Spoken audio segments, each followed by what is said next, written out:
कक्षा 12 के सभी स्टूडेंट्स का आज की इस ई लर्निंग में स्वागत है। इससे पहले कि हम आगे बढ़ें, आपको हम बतला दें कि आप लोग चाहें तो ई ज्ञान गंगा नाम से आप सर्च करेंगे यूट्यूब पर, तो बहुत सारे स्टडी मटेरियल वहाँ पर आपको अवेलेबल मिल जाएंगे।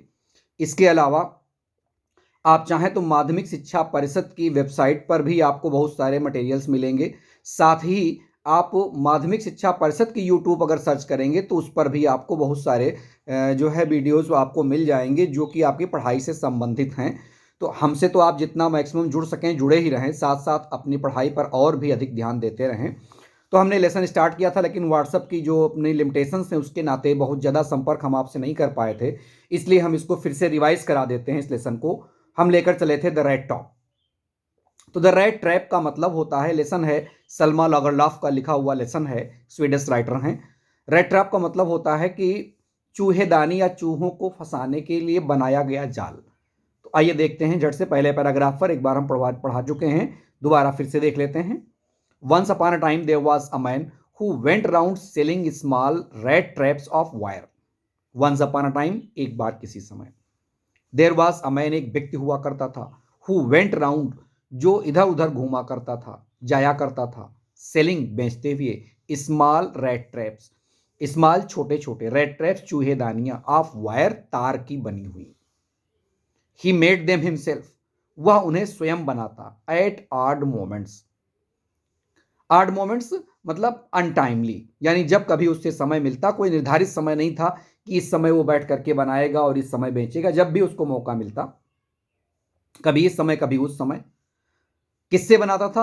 फ्रॉम द मटेरियल, उन पदार्थों से, मटेरियल पदार्थ। ही गॉट, जो वो प्राप्त करता था। बाय बेगिंग, मांग करके या मांगते हुए। इन द स्टोर्स, स्टोर्स पर से यानी दुकानों से। आर एट बिग फार्म्स, अथवा बड़े बड़े फार्म से, बड़े बड़े फार्मों से या दुकानों से। जो भी वो मांगने से बेकार मटेरियल मिलता, उससे वह वो चूहेदानियां बनाता। But even so the business was not specially profitable. But even so, लेकिन इसके बावजूद, द बिजनेस, उसका यह व्यवसाय, वॉज नॉट, नहीं था, स्पेशली खास करके, प्रॉफिटेबल, लाभप्रद। लेकिन इसके बावजूद भी उसका यह बिजनेस बहुत ज्यादा प्रॉफिट नहीं दे पाता था। सो इसलिए he had to resort to both beggings and petty thievery to keep body and soul together. So इसलिए ही हैड टू रिसॉर्ट, उसे निवास करना पड़ता था, जीवन यापन करना पड़ता था। टू बोथ, दोनों तरीके से। बेगिंग, मांग करके। एंड पेटी, और तुच्छ, छोटी मोटी। थीवरी, चोरियां करके। To keep body and soul together, phrase है। To keep body and soul together का मतलब जीवन यापन करना या जीविका चलाना। इसलिए अपनी जीविका चलाने के लिए उसे कभी कभी छोटी मोटी चोरियां भी करना पड़ता था और भीख भी मांगना पड़ता था। इवन सो, इस नाते, हिज क्लॉथ्स वर इन रैक्स, उसके कपड़े क्या थे? रैक्स, चिथड़े थे, फटे पुराने थे। हिज चीक्स वर संकन, उसके गाल धसे हुए थे। एंड हंगर, और भूख, ग्लीम्ड इन हिज आईज, और भूख उसकी आंखों में चमकती नजर आती थी। अर्थात उसकी आंखों को देख करके साहस अंदाजा लगाया जा सकता था कि उसको बहुत ज्यादा भूख लगी हुई, यानी कि वो पेट नहीं भर पा रहा है, इससे इसकी जानकारी उसकी आंखों से मिल जाती थी। नो वन कैन इमेजिन, कोई कल्पना नहीं कर सकता। दूसरे पैराग्राफ में पहुंच चुके हैं हम लोग, अपनी बुक्स में देखें। नो वन कैन इमेजिन, कोई कल्पना नहीं कर सकता। हाउ सैड, कि कितना दुखी। एंड मोनोटनस, और कितना नीरस। लाइफ, जीवन। कैन एपियर, प्रतीत होता है। टू सच अ बेगाबॉन्ड, ऐसे घुमंतु व्यक्ति के लिए। बेगाबॉन्ड माने घुमक्कड़, आवारा। तो जो व्यक्ति इस तरह से घुमंतु जीवन यापन करता है, बंजारे जैसा जीवन यापन करता है, उसका किस प्रकार की लाइफ हो सकती है, इसका अंदाजा, इसका जो है ये कितना नीरस जीवन उसका हो सकता है, ये सहज अपियर होता था, प्रतीत होता था। ऐसा व्यक्ति हु, जो कि plots along the road, plots बोझिल कदमों के साथ धीरे धीरे चलता है, अलोंग द रोड, सड़क पर। Left to his own meditations, अपने ख्यालों में खोया हुआ, यानी विचारमग्न होकर के। किन विचारों में खोया हुआ? कि कैसे उसकी जीविका चलेगी, कैसे वो रेड ट्रैप बेचेगा, यानी कि चूहेदानियां बेचेगा, इन सब ख्यालों में खोया। बट वन डे, लेकिन एक दिन, this man had fallen into a line of thought. This man, यह व्यक्ति, यानी जो चूहादानी बेचने वाला जो व्यक्ति था, fallen into a line of thought, उसने विचारशीलता की एक लाइन पकड़ ली। विच जिसने रियली वास्तव में सीम्ड टू हिम इंटरटेनिंग, यह लाइन यह विचार क्षेत्र उसको क्या लगा, सीम्ड प्रतीत हुआ, इंटरटेनिंग मनोरंजक रुचिकर। तो यह विचारधारा उसको रुचिकर लगी जब वो इस बारे में सोचने लगा। क्या सोचना उसने, हमने आपसे कहा था कि इसका एक आध्यात्मिक पहलू भी है, वो आगे चल करके रिवील्ड होगा, प्रकट होगा। He had naturally been thinking, naturally स्वाभाविक रूप से, बीन थिंकिंग सोच रहा था, ऑफ हिज रैट ट्रैप, अपने रैट ट्रैप्स के बारे में, चूहादानियों के बारे में वह स्वाभाविक रूप से सोच रहा था। व्हेन सडनली, तभी अचानक, he was struck by the idea, उसके दिमाग में एक ख्याल आया, he was struck by the idea, उसके दिमाग में एक ख्याल आया, that the whole world about him, कि उसके आसपास का यह जो सारा संसार है, the whole world with its lands and seas, यह संपूर्ण संसार, विद लैंड्स धरती के साथ, एंड सी जो समुद्रों के साथ, अर्थात इस धरती का जो भू परिक्षेत्र है यानी कि जो जमीन वाला क्षेत्र है, और जो जल वाला क्षेत्र है यानी जो समुद्र वाला क्षेत्र है, in its cities and villages, इसके जितने भी शहर हैं और जो सब गांव हैं, तो अपने संपूर्ण गांवों, शहरों, जल भागों और जो है धरती के भागों यानी कि जमीन के भागों समेत यह पूरा संसार क्या है, वाज नथिंग, कुछ भी नहीं, but a big rat trap, बल्कि एक बहुत बड़ी चूहादानी। यानी उसके दिमाग में चूहादानी बेचते बेचते ख्याल आया कि यह संसार भी तो एक प्रकार की चूहादानी है। It had never existed for any other purpose, it had never existed, इसका अस्तित्व किसी अन्य पर्पज, उद्देश्य के लिए नहीं है, देन सिवाय इसके, to set the baits for people, यह लोगों के लिए चारा डालने का एक काम करता है। यानी संसार की जितनी सारी चीजें हैं जो हमको अपनी ओर लुभाती हैं, वो एक प्रकार से चारा डालने वाली चीजें। इस तरह से मछली को या किसी अन्य जानवर को फंसाने के लिए हम चारा डालते हैं, उसको सेट बेट कहते हैं, यानी बेट माने चारा डालना, तो सेट अ बेट, ये संसार की जितनी भी आकर्षक चीजें हैं वो सब हमको फंसाने वाली हैं। It offered riches and joys, it यह संसार ऑफर्ड प्रस्तुत करता है, रिचेज धन, एंड जॉयज और आनंद प्रस्तुत करता है, शेल्टर शरण देता है, एंड फूड और भोजन प्रदान करता है, हीट एंड क्लॉथिंग, ये गर्मी भी प्रदान करता है, वस्त्र भी प्रदान करता है, एग्जैक्टली बिल्कुल वैसे ही, as the rat trap offered, जिस तरह से रैट ट्रैप चूहादानी प्रस्तुत करती है, चीज पनीर के टुकड़े, एंड पार्क और मांस के टुकड़ों को।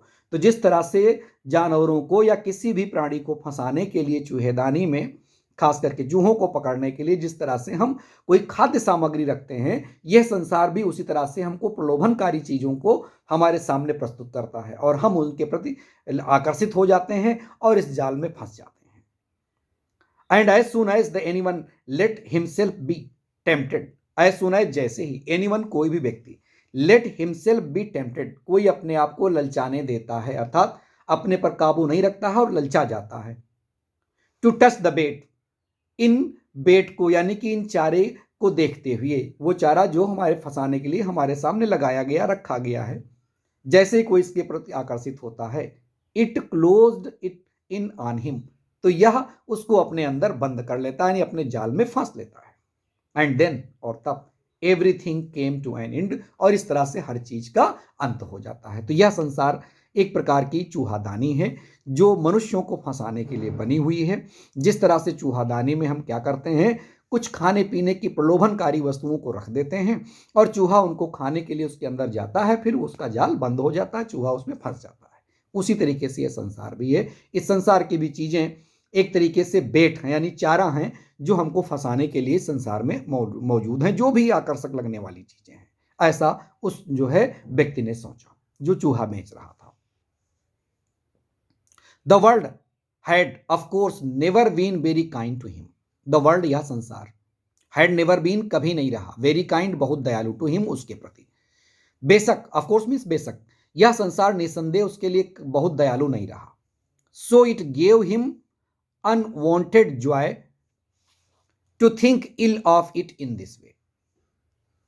सो इस प्रकार से, इट गेव हिम, इस संसार ने उसको दिया, अनवांटेड जॉय, अवांछित आनंद, to think ill of it, इसके बारे में बुरा सोचने के लिए, इन दिस वे, इस प्रकार से, अर्थात इस संसार ने उसको कोई ऐसी खुशी नहीं दी जिससे वो प्रसन्नचित होकर के बात करे। इस संसार ने उसको अनचाही खुशियां ही प्रदान किया। It became a cherished pass time of his, became बन गया, चेरिस्ड संजोए रखने वाला, दिमाग में चलता रहने वाला, पास टाइम एक प्रकार का खेल, ऑफ हिज उसका। ड्यूरिंग मैनी डेयरी प्लॉडिंग्स, मैनी बहुत सारे, डेयरी सूखे मतलब जिसमें कोई आनंद न हो, अरुचिकर, नीरस भद्दी, तो अपने भद्दे और नीरस इस भ्रमण करते हुए चूहा बेचने समय, to think of people he knew, to think of people उन लोगों के बारे में सोचना, ही न्यू जिनको वो जानता था, who had let themselves be caught, जिन लोगों ने देमसेल्व्स बी काट अपने आप को पकड़वा दिया था, अर्थात संसार के प्रलोभनकारी चीजों में फंस गए थे। इन डेंजरस स्नेयर, डेंजरस खतरनाक, स्नेयर घुड़की के साथ, स्नेयर मीन्स घुड़की, जाल, तो इस खतरनाक जाल में जो फंस गए, स्नेयर माने घुड़की देना या जाल में फंसना, तो इस खतरनाक जाल में जिन लोगों ने लापरवाही पूर्वक अपने आप को फंसने दिया, उन लोगों के बारे में वो सोच रहा था।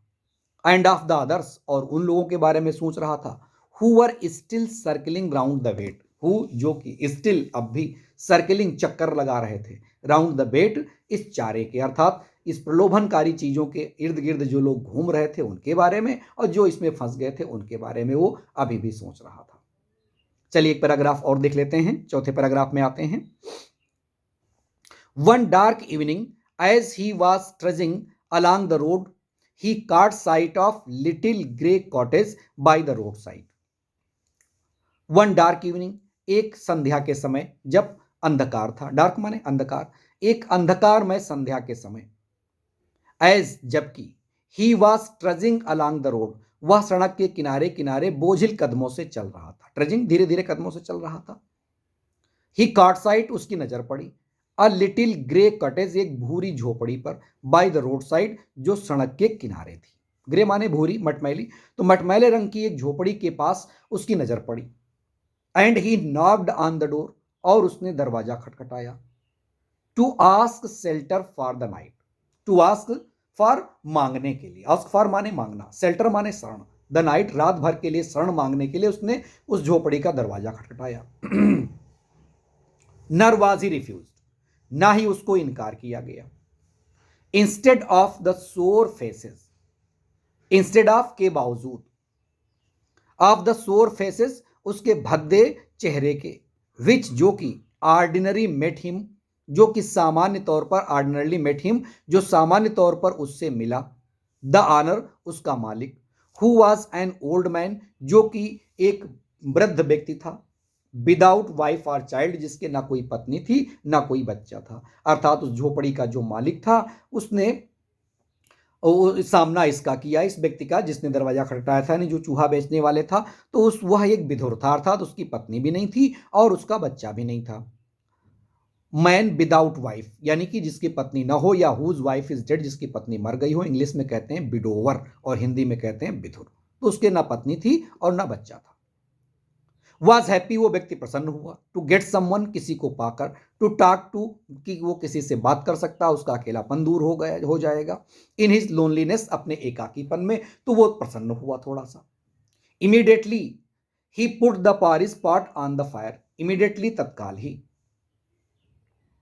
पुट द पारिस पॉट उसने खिचड़ी या खिचड़ी नुमा दलिया का बर्तन चढ़ा दिया, ऑन द फायर आग पर, एंड गेव हिम सुपर और उसको रात्रि का भोजन प्रदान किया। किसको भोजन प्रदान किया? उस व्यक्ति को जो चूहा बेचने वाला काम करता था और जिसने दस्तक दिया था उसकी झोपड़ी पर। Then he carved off such a big slice from off his tobacco, then he carved तब उसने तरासा, सच बिग बड़े बड़े, स्लाइस टुकड़े, फ्रॉम हिज टोबैको रोल अपने तंबाकू के रोल से उसने बड़े बड़े टुकड़े काटे। That it was enough both for the strangers pipe and his own, इतने बड़े बड़े तंबाकू के टुकड़े उसने काटे कि दोनों के लिए पर्याप्त हो जाएं, उसके खुद के पाइप के लिए एंड स्ट्रेंजर्स और वह जो अजनबी व्यक्ति उसके घर पर आया हुआ था उसके लिए भी, दोनों के लिए वो आराम से चिलम पी सके या तंबाकू पी सके, इतने बड़े टुकड़े उसने काटे। Finally he got out an old pack of cards, finally आखिरकार, ही गाट आउट उसने निकाला and old pack of cards, उसने कार्ड्स का एक पुराना जो है पैक निकाला। एंड प्लेड और खेलने खेलने लगा। Mjolis with his guest until bedtime, mjolis नाम का एक खेल खेलने लगा जब तक कि सोने का समय नहीं हो गया। एमजोलिस को मेजोलिस भी पढ़ते हैं, तो मेजोलिस नाम का खेल वो खेलने लगा। हालांकि ये खेल अपने यहाँ नहीं खेला जाता है, तो ताश के इन खेलों में वह मशगूल हो गया ताकि आराम से वो जो है सो सके। तो इस तरह से 4 पैराग्राफ कंप्लीट हो गए। अगले वीडियो में हम 5वें पैराग्राफ से स्टार्ट करेंगे। बहुत बहुत धन्यवाद।